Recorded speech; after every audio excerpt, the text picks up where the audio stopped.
Ya, berjumpa dengan saya Ganesh Yastra di liputan khas Kabar Pacitan. Kali ini saya berada di sentra pembuatan gerabah, tepatnya di Desa Purwo Asri, Kecamatan Bonagung, Kabupaten Pacitan. Kali ini saya akan mengikuti bagaimana proses pembuatan dari awal hingga akhir. Bagaimana sih pembuatannya? Ikuti saya.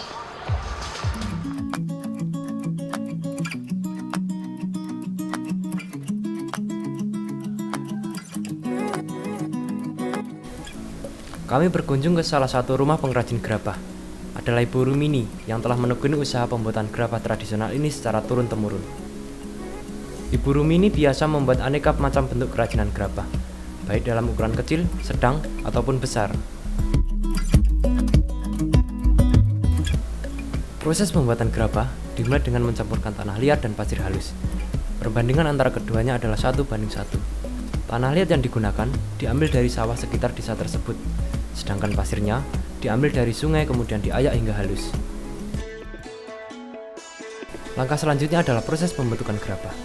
Proses ini membutuhkan keahlian tersendiri, sehingga bentuk yang diinginkan bisa didapatkan.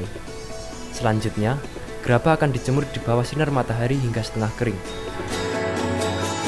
Setelah setengah kering, gerabah akan digosok atau dihaluskan, kemudian didiamkan selama 1 hari untuk mengurangi kadar air.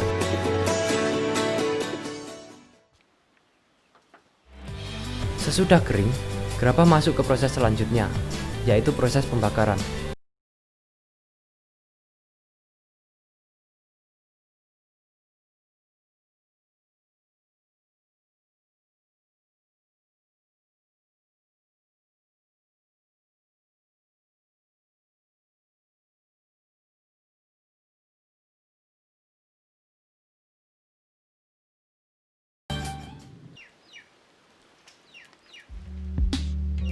Gerabah yang sudah dibakar akan disusun berdasarkan jumlah ataupun jenis gerabah itu sendiri. Hal ini tergantung pada saat pemesanan.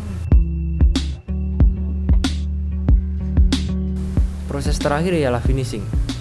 Proses ini hanya diterapkan pada gerabah yang perlu diberi cat pewarna. Sementara pada gerabah yang diperlukan dalam warna alami tidak memerlukan proses finishing. Kalau gerabahnya tradisional itu sudah mulai keturunan dari nenek moyang kita. Ya, sementara cuma tanah liat aja, ngambilnya dari sawah sini aja.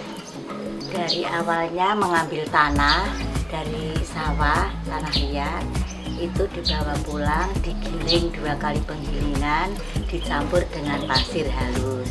Terus sesudah digiling, siap dibuat. Dan dibuat macam-macam. Kalau sesudah dibuat itu diangin-angin atau dikeringkan. Sesudah kering itu siap dibakar. Nah, sesudah dibakar itu siap di finishing atau dipasarkan.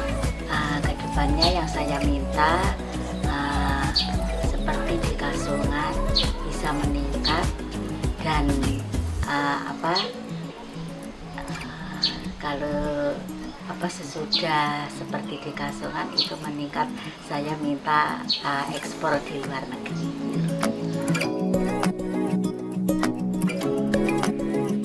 Ya, itulah tadi pembuatan gerabah dari awal sampai akhir. Semoga bisa menambah wawasan Anda dan menjadikan inspirasi untuk Anda. Dari Purwo Asri, Ganesh Yastra, Muhammad Naufal, JTV Pacitan.